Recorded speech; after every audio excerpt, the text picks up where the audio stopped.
Good evening, Mr. Rubenstein. Good. Tell me not to wear a tie. Oh, not as a Baltimorean. Okay. Yeah, I'm familiar with that.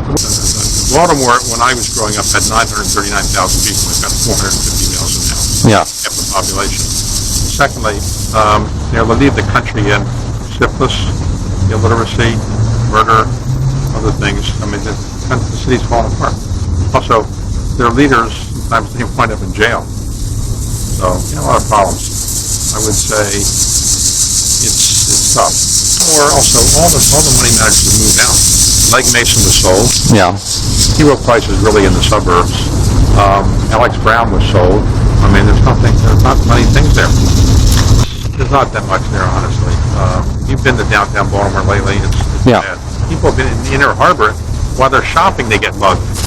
While they're in stores in Inner Harbor. Yeah. Not good. I mean, but there's a big tech movement with Port Covington, Goldman Sachs said. You see a lot of tech jobs. People are moving where it's affordable. Maybe so. I don't see a lot of... Thank you. Can you hold it in the other hand? Oh, you can. You good right there? Yeah, we're good. All right. Oh, this is a good...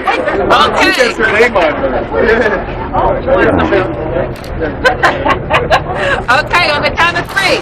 1, 2, 3. Oh! All right. So this is Christy, Sam, and Alexa. Yeah. Okay. On topic questions first. All right. So, just my understanding, you're targeting Black and Latinx communities with this effort. I'd just like you to talk about that a bit. Yeah. So we've been doing that for years. We made a special after COVID-19 and the murder of George Floyd to really double down on what we're trying to do to help Black and Latinx communities. So we have this huge program of $30 billion nationwide, $8 billion of mortgages, $12 billion of affordable housing, small businesses, financial education, financing minority institutions. But it all comes down to what happens at the local level. So this is the physical embodiment of that. We're making mortgages here and doing financial advice here and be part of the community. We have local art inside, and so this is where it all happens. And Mayor, what are your thoughts here? I mean, they got 3 banks in this neighborhood. I think it's amazing. They were here 3 years ago and said they were going to open 70 branches in our region, and they are living the promise of new branches in DC, and especially right here in Wards 7 and 8. So we're talking about it. We met the staff here who are from the community. They hired in the community, which is hugely important. But the point that we want to make is right here in Hillcrest, and just like every neighborhood in Washington, that needs amenities. Banks, grocery, retail, great schools, great restaurants, and that's what's happening here at Skyland. You said you're the 5th mayor to work on Skyland. I am. Mr. Dimon, Peterson with Afro-American newspaper. This is what a former food desert looks like. You got growth, it brings down violence. We're doing this. Will you be doing this in Baltimore? Choosing the food deserts as a place to open branches? We have opened in Baltimore, yes. And I think there's a community center coming to Baltimore too.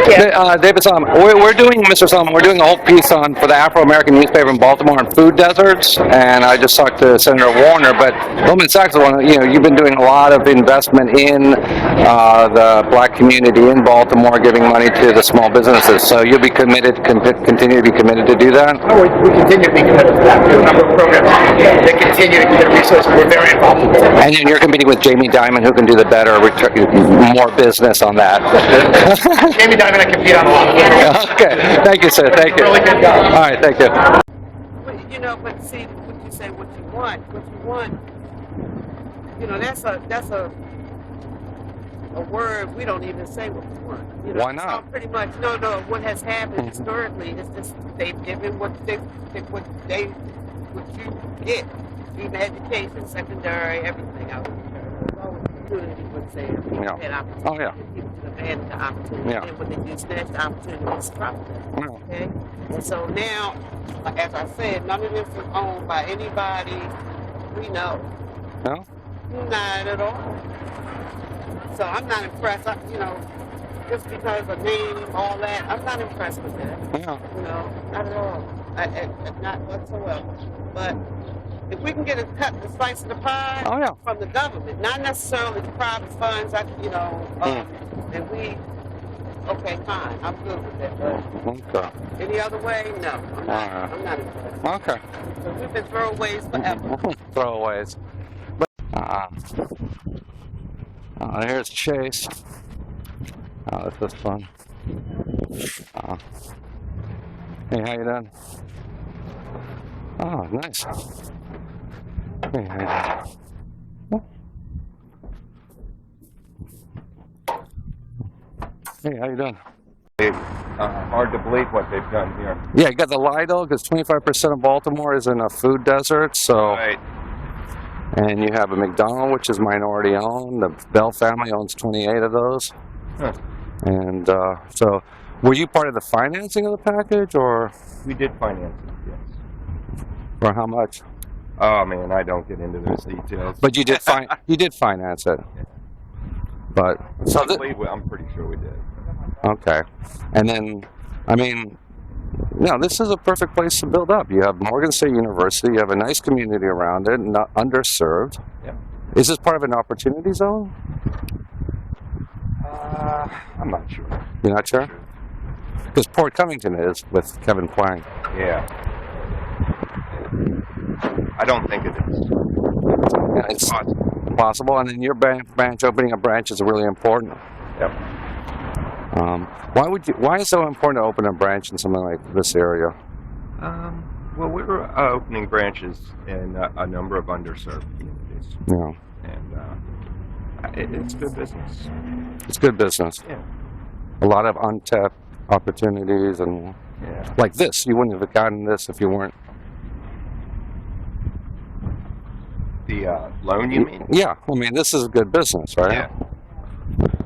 Yeah, if you were out in the suburbs, you would have known about this, and... Yep. Okay. Yeah, we have a branch down on Eastern Avenue. Mhm. That was the underserved area. Okay. And, You and Chase met Jamie Dimon, so you're now in the same... he hasn't called me about it yet. He hasn't called you? Are you doing better on your branches than Chase? I don't know. But we're doing the same thing in Philadelphia. Are you? Yeah. So where are you headquartered? Lancaster. Lancaster? Yeah. Oh yeah, Pennsylvania. I was up there. There's a nice little ties between Baltimore and Lancaster. Yeah. The Arabers who pick up their things from Amish, and so you're basically okay, and that's where your headquarters is, Lancaster. Yep. Okay. Since 1882. Okay. And you're making this decision as a strategic decision. Yeah. We wanted to be in Baltimore, and we want to, you get downtown in the inner city, and those big names people are attracted to. Yeah. We wanted to get in more into communities Where the real people live and work. and we can compete really well. Well, yeah. With the larger banks. And you're doing what, mortgages? Are you doing business loans? Absolutely. The whole... Yep, everything. Everything. Yep. And... A lot of mortgages and small business. Small business. We're good at. Yeah, I mean, McDonald's is a huge multi-billion-dollar company. Lidl is a $68 billion German company. Yeah. Well, they probably won't be with us. Why not? Because they're doing their banking out of Germany and all like that. Yeah, but they have to do it here, and Ahold is... We might get the deposit account, but we won't get their major... Right. But, I mean, was it Ahold is, Giant is owned by the Dutch, and their major business is in Harrisburg? And you saw what happened in Lancaster when they closed their Giant store there. The one that's in the city. Yeah. They put out a non-for-profit treasure with all the... Right. Were you involved in that? Mm-hmm. Okay. All right. Thank you so much, sir. Yep. Thank you. What a beautiful day, huh? I know, it's great. Thank you. You see what happened? Oh.